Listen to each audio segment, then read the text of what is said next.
Hello friends and welcome to Krishna tutorials. मैं हूं श्वेता, आपकी बायोलॉजी मेंटर। एंड आज हम स्टार्ट करने जा रहे हैं क्लास 9th का बायोलॉजी का chapter the fundamental unit of life, जिसको कहते हैं जीवन की मौलिक इकाई। ये चैप्टर बहुत ही इंपॉर्टेंट है, बहुत ही इंटरेस्टिंग चैप्टर है।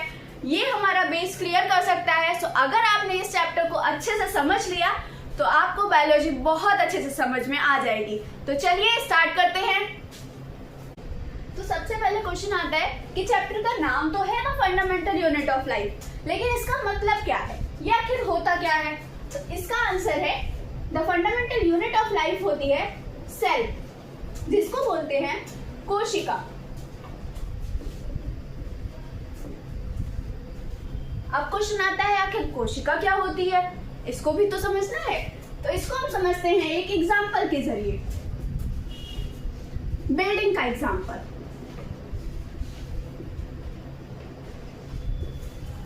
सबसे पहले देखते हैं बिल्डिंग्स बनती किससे है। बिल्डिंग बनती है ब्रिक से, मतलब कि ईंटों से। अब जैसे एक एक ईंट को मिला करके बिल्डिंग बनती है, उसी तरह से सेल से मिलकर बनती है हमारी बॉडी, यानी कि ऑर्गेनिज्म। ठीक है, तो ये कैसे बनता है?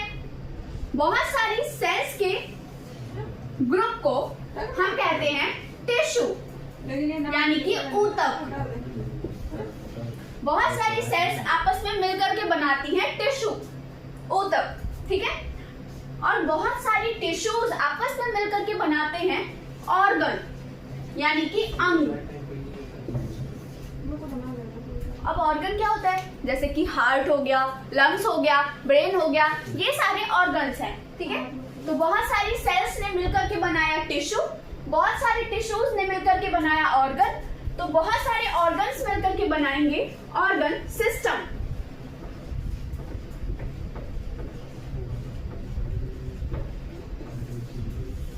अंग तंत्र। ठीक है, इसमें आ जाता है हमारा डाइजेस्टिव सिस्टम, रेस्पिरेटरी सिस्टम। इसके बाद में ऑर्गन सिस्टम मिलकर के बनाते हैं ऑर्गेनिज्म।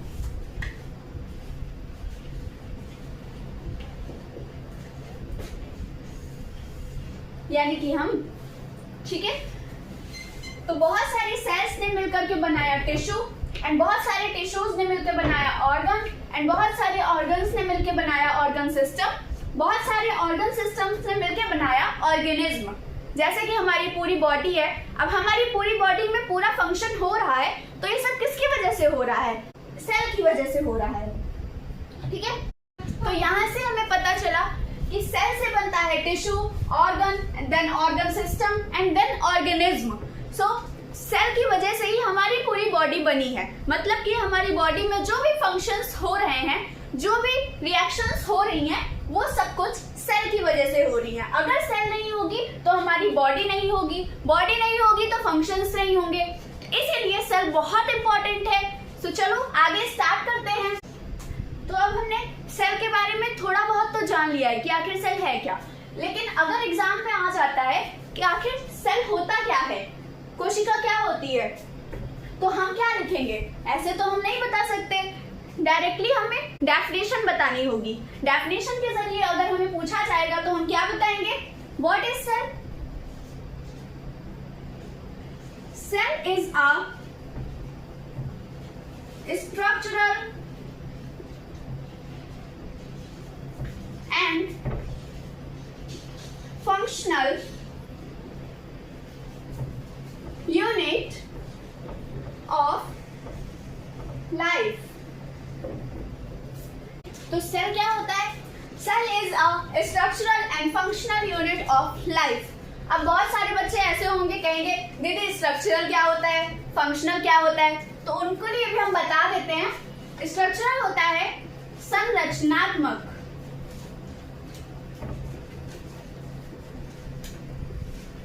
और फंक्शनल क्या होता है? क्रियात्मक।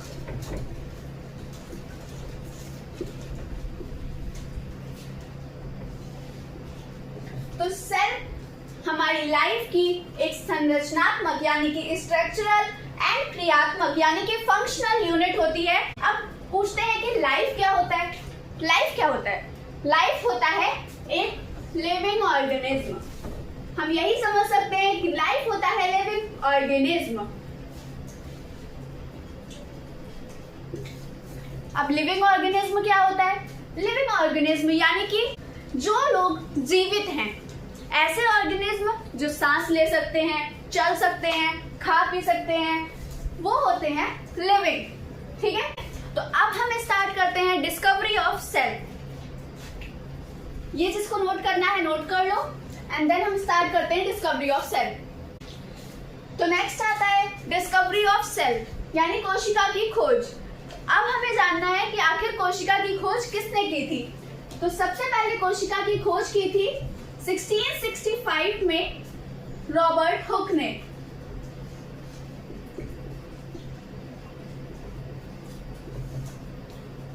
रॉबर्ट हुक ने आखिर कैसे खोज की थी कोशिका की? उन्होंने क्या किया? उन्होंने एक एक्सपेरिमेंट किया जिसमें उन्होंने पेड़ की छाल से एक पतला सा कॉर्क लिया और उसको माइक्रोस्कोप के अंदर देखा। माइक्रोस्कोप के अंदर देखने पे उन्हें कॉर्क में क्या दिखाई दिया? उनको कुछ मधुमक्खी के छत्ते जैसे स्ट्रक्चर दिखाई दिए, यानी कि कुछ एम्प्टी बॉक्सेस दिखाई दिए। उन्हें कुछ मधुमक्खी के छत्ते जैसे स्ट्रक्चर्स दिखाई दिए जो कि एम्प्टी बॉक्सेस जैसे लग रहे थे। इसीलिए उन्होंने क्या किया? उसको नाम दे दिया सेलुला। इसी सेलुला को आगे चल के बोला गया सेल। यहां से हमें पता चला कि रॉबर्ट हुक ने क्या किया था? पेड़ की छाल से एक पतली सी स्ट्रिप ली, पतला सा कॉर्क लिया और उसको माइक्रोस्कोप के अंदर देखा, जिसमें उन्हें कुछ एम्प्टी बॉक्सेस दिखाई दिए जो कि मधुमक्खी की छत्ते की तरह लग रहे थे। उन्होंने उसको नाम दिया सेलुला, जिसको आगे चल के बोला गया सेल। तो यहाँ से सेल की डिस्कवरी की रॉबर्ट हुक ने, इस वजह से इनको फादर ऑफ साइटोलॉजी भी बोला जाता है।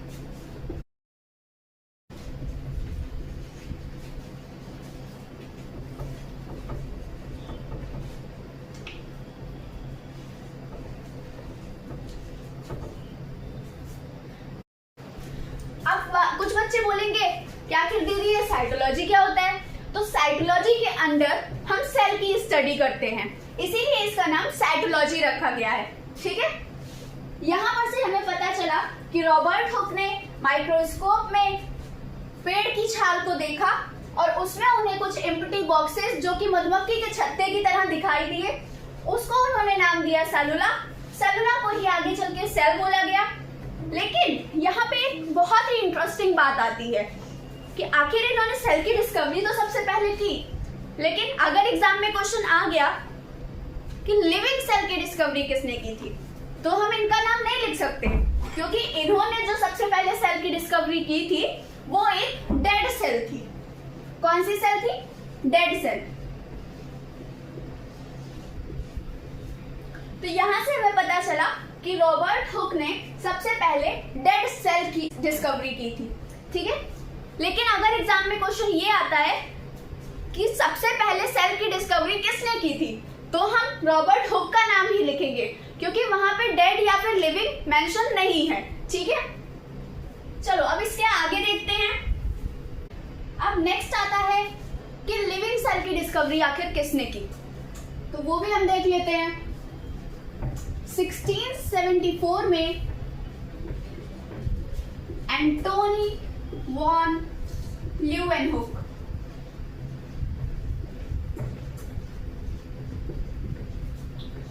इन्होंने की थी लिविंग सेल की डिस्कवरी।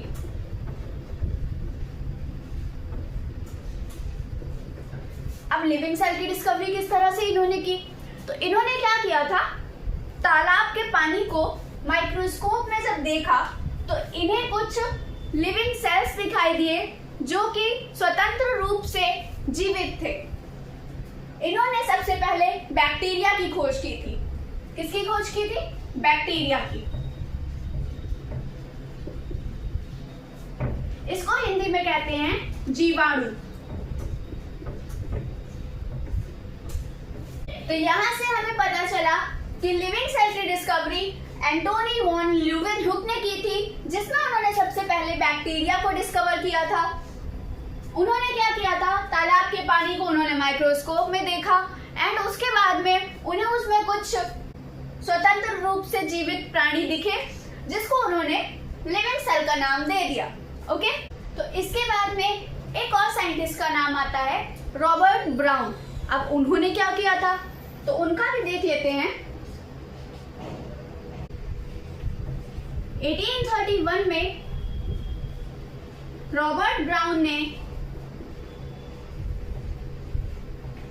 डिस्कवरी की थी न्यूक्लियस की।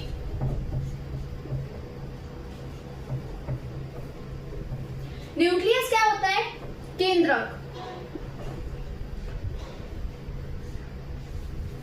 रॉबर्ट ब्राउन ने क्या किया था, उन्होंने सेल के केंद्रक की डिस्कवरी की थी, यानी न्यूक्लियस की डिस्कवरी की थी। यहाँ पे हमें डिस्कवरी ऑफ सेल के बारे में अच्छे से क्लियर हो गया है। जिसको ये नोट करना है वो नोट कर सकता है, बाकी डिटेल में नोट्स आपको हमारे व्हाट्सएप चैनल पे मिल जाएंगे, तो उसकी चिंता आप मत करना। जिसको पॉज करके लिखना है लिख लो, हम आगे देखते हैं। अब नेक्स्ट आता है सेल थ्योरी यानी कोशिका सिद्धांत। इसमें 3 साइंटिस्ट के नाम आते हैं। पहला है मैथियस स्लेडन, दूसरे थियोडर स्वान और तीसरे हैं रुडोल्फ विर्चो। इन 3 साइंटिस्ट का सेल थ्योरी से बहुत ही बड़ा रिलेशन है। इसमें मैथियस स्लेडन और थियोडर स्वान, इन दोनों ने मिलकर सबसे पहले सेल थ्योरी दी थी। ठीक है, इन्होंने 1838 में और इन्होंने 1839 में सेल थ्योरी के बारे में थोड़ी थोड़ी बातें बताई थी। अब क्या क्या बताई थी वो भी देख लेते हैं। तो ये थे एक बॉटनिस्ट। बॉटनिस्ट यानी इन्होंने प्लांट्स पे स्टडी की थी। ठीक है, तो इन्होंने बताया था कि जो प्लांट की बॉडीज होती हैं, प्लांट्स की जो बॉडी होती है वो डिफरेंट टाइप की सेल्स से मिलकर बनी होती है।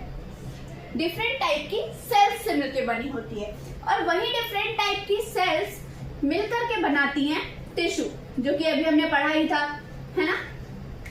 तो ये चीज मैथियस स्लेडन ने बताई थी। ठीक है, इसके बाद आते हैं थियोडर स्वान। अब इन्होंने क्या बताया था, ये तो एक थे जूलॉजिस्ट,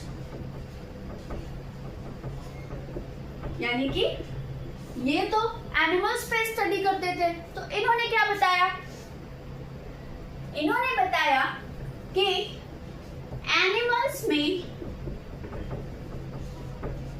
एक आउटर कवरिंग पाई जाती है,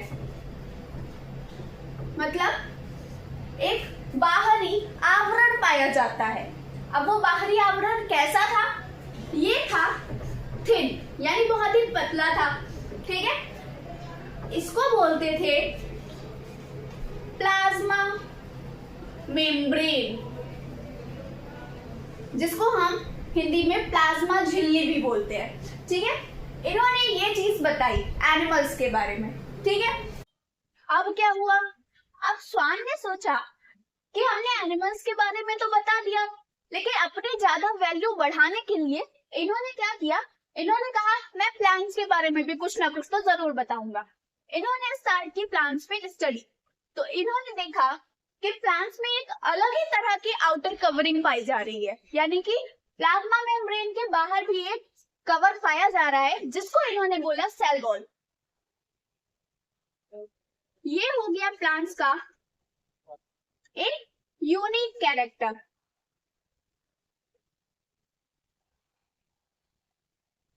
प्लांट्स में सेल वॉल पाई जा रही है, इसको इन्होंने बोल दिया प्लांट्स का यूनिक कैरेक्टर। अब क्या हुआ, इसके बाद में स्वान ने और महान बनने के लिए कुछ मनगढ़ंत बातें बनाई और एक और चीज, एक और स्टेटमेंट दे दिया। इन्होंने कहा कि जो हमारी बॉडी होती है वो बनती है सेल्स से और उनके प्रोडक्ट से। ये बात स्वान ने बना करके बोल दी। इन्हें नहीं पता था ये बात सही है या गलत है, पर इन्होंने बोल दी। ठीक है, इसके बाद में आते हैं हमारे तीसरे साइंटिस्ट रुडोल्फ विर्चो, जिन्होंने 1855 में आकर के इसी बात को प्रूव किया। क्योंकि इन दोनों साइंटिस्ट ने मिलकर के सेल थ्योरी तो दी थी, लेकिन ये दोनों साइंटिस्ट ये चीज प्रूव नहीं कर पाए थे कि आखिर सेल बनती कैसे है, नई सेल्स कहाँ से बनती हैं। तो सेल थ्योरी को अच्छे से एक्सप्लेन नहीं कर पाए ये दोनों। इस वजह से जो बाद में साइंटिस्ट आए रुडोल्फ विर्चो, इन्होंने 1855 में इनके तीसरे स्टेटमेंट को डिस्क्राइब किया और इन्होंने बताया ओमनिस सेलुला ई सेलुला। ये स्टेटमेंट रुडोल्फ विर्चो ने दिया 1885 में। अब इसका क्या मतलब है? इस स्टेटमेंट का मतलब ये हुआ कि ओमनिस का मतलब है न्यू, सेलुला का मतलब है सेल, ई का मतलब है arises from pre-existing और सेलुला का मतलब है सेल। तो रुडोल्फ विर्चो ने ये बताया कि जो नई सेल्स होती हैं वो प्री एग्जिस्टिंग सेल्स से मिलके बनी होती हैं, यानी कि पहले से जो सेल्स प्रेजेंट हैं उन्हीं सेल्स से डिवाइड होकर नई सेल्स बनती हैं। यहाँ से रुडोल्फ विर्चो ने एक फाइनल सेल थ्योरी दी। तो फाइनल सेल थ्योरी अगर पूछा जाए तो उसमें हम नाम देंगे रुडोल्फ विर्चो का, और अगर पूछा जाए कि मेन सेल थ्योरी किसने दी थी, वो दी थी मैथियस फ्लेडर और थियोडर स्वान ने। ठीक है, तो इतना सबको क्लियर हो गया। तो चलिए इसको नोट कर लीजिए एंड फिर हम आगे देखते हैं। अब हम देखते हैं cellular composition in different organism, यानी कि विभिन्न जीवों में कोशिकीय संगठन। अब यहाँ पे बात आती है कि स्ट्रक्चर के बेसिस पे कुछ पार्ट्स में डिवाइड किया गया है ऑर्गेनिज्म को। On the basis of structure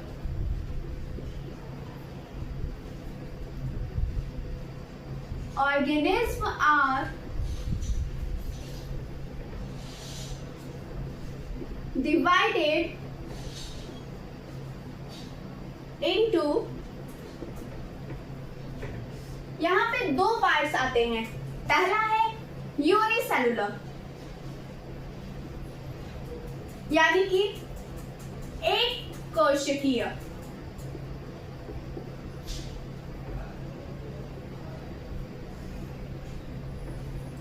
दूसरा है मल्टी सेलुलर,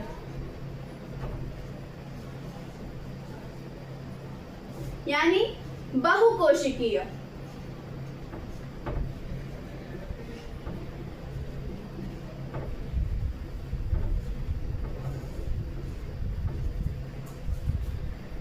यूनिसेलुलर को एक कोशिकीय कहते हैं, ठीक है, क्योंकि ये एक सेल से मिलके बनी होती है।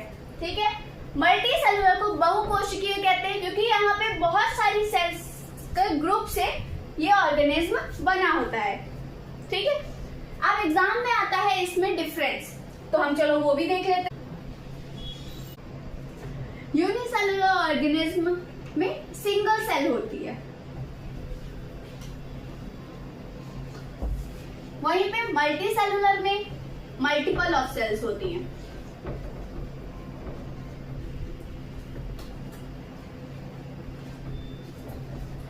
यूनिसेलुलर का सिंपल स्ट्रक्चर होता है, यानी सरल स्ट्रक्चर होता है, वहीं पे मल्टी सेलुलर का कॉम्प्लेक्स स्ट्रक्चर होता है, यानी जटिल स्ट्रक्चर होता है। इसमें ये एक ही सेल से बहुत सारे फंक्शंस परफॉर्म कर सकता है। Perform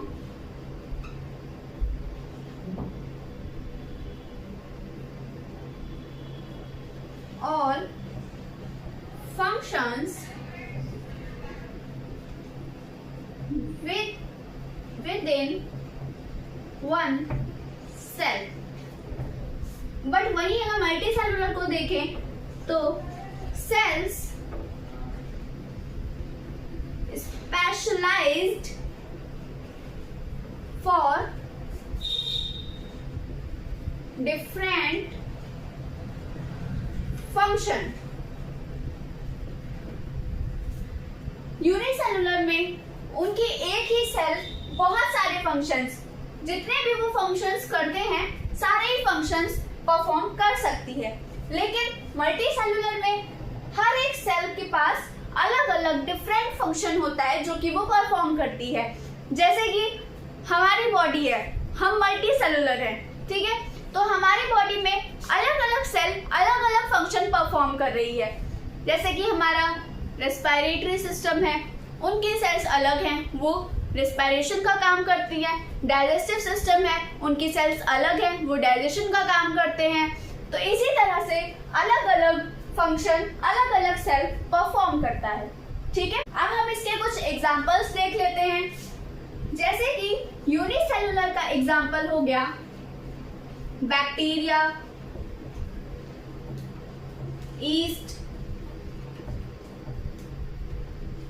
protozoa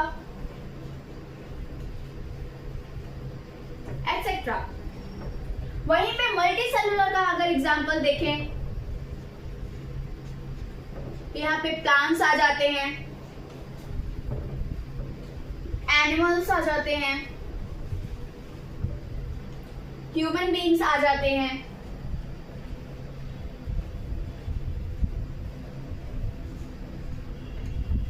etcetera. तो इस तरह से हमने देखा यूनिसेलुलर और मल्टी सेलुलर के बीच का डिफरेंस। एक बार फिर से रिवाइज कर लेते हैं। यूनिसेलुलर सिंगल सेल से मिलकर बना होता है, multicellular multiple of cells से मिलकर बना होता है। यूनिसेलुलर का स्ट्रक्चर सिंपल होता है यानी सरल होता है, मल्टी सेलुलर का स्ट्रक्चर कॉम्प्लेक्स यानी कि जटिल होता है। यूनिसेलुलर में एक ही सेल बहुत सारे फंक्शंस को परफॉर्म करती है, वहीं पे मल्टी सेलुलर में हर एक सेल डिफरेंट फंक्शन को परफॉर्म करती है। यूनिसेलुलर के एग्जांपल्स देखें तो बैक्टीरिया, ईस्ट, प्रोटोजोआ, और वहीं पे मल्टी सेलुलर के एग्जांपल देखें तो प्लांट्स, एनिमल्स, ह्यूमन बीइंग, हम सब आ जाते हैं, ठीक है। अब इतना आप नोट कर लीजिए एंड हम आगे देखते हैं। अब आता है शेप ऑफ सेल। अब सेल का शेप कैसा होता है? सेल का शेप उसके फंक्शन पे डिपेंड करता है, जैसा उसका काम होगा वैसा उसका शेप होगा। अब हम देख लेते हैं सेल का शेप होता किस किस तरह का है। राउंड शेप पाया जाता है। ब्लड की जो सेल्स होती हैं वो राउंड शेप में होती हैं, ठीक है। उसी तरह से क्यूबॉइडल शेप पाया जाता है। ये किडनी में पाई जाती हैं। फ्लैट सेल्स होती हैं, ये स्किन में पाई जाती हैं।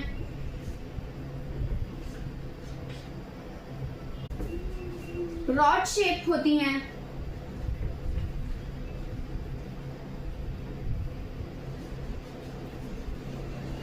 ये नर्व सेल्स में पाई जाती हैं। इसी तरह से और भी डिफरेंट डिफरेंट टाइप की सेल्स होती हैं जो कि उनके फंक्शन के अकॉर्डिंग अलग अलग जगह पे पाई जाती हैं, ठीक है। यहाँ पे आता है साइज ऑफ सेल्स। अब हम साइज की बात करते हैं तो साइज तो सेल का इतना छोटा होता है कि हम उनको ऐसे देख ही नहीं सकते। उसको देखने के लिए हमें माइक्रोस्कोप का यूज करना पड़ेगा। तो सेल का साइज होता है 0.5 माइक्रोमीटर से 20 माइक्रोमीटर तक, इतना होता है जो हम ऐसे नहीं देख सकते। इसके लिए हमें माइक्रोस्कोप का यूज करना पड़ेगा। इसमें हम कुछ एग्जांपल्स देख लेते हैं। जैसे माइकोप्लाज्मा, ये होती है सबसे स्मॉलेस्ट सेल।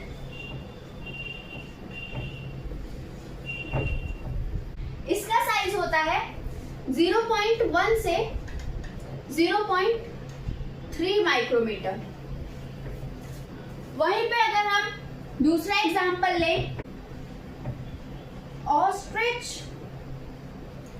एग, ये होता है सबसे लार्जेस्ट सेल।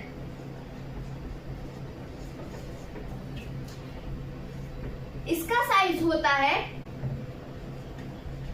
15 सेंटीमीटर। तीसरा एग्जांपल अगर हम देखें जो कि ह्यूमंस में है, वो है न्यूरॉन सेल।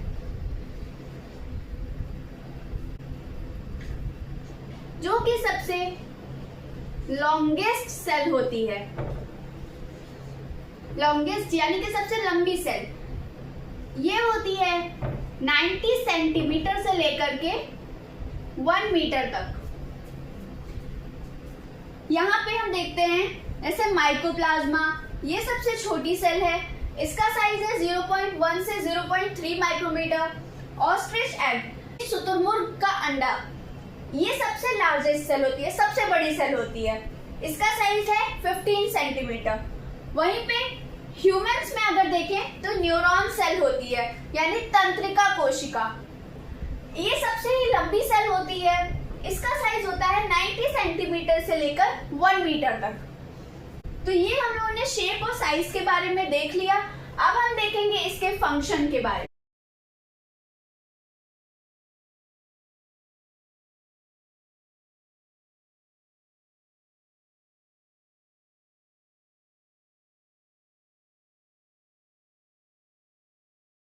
अब जैसा कि हमने अभी तक जाना फंक्शंस के बारे में, तो सेल फंक्शंस के अकॉर्डिंग अपना शेप ले लेती है, ठीक है। फंक्शंस तो वो बहुत टाइप के करती है, जैसे ग्रोथ हो रही है हमारे अंदर, वो भी सेल का ही फंक्शन है, सेल की वजह से हो रही है। तो फर्स्ट हो गया ग्रोथ। हमारा डेवलपमेंट, वो भी सेल से ही हो रहा है।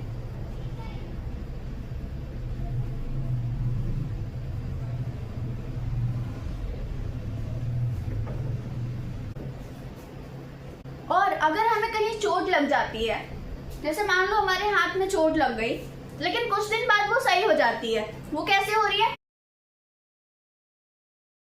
टिश्यू रिपेयर कर रहा है हमारा सेल।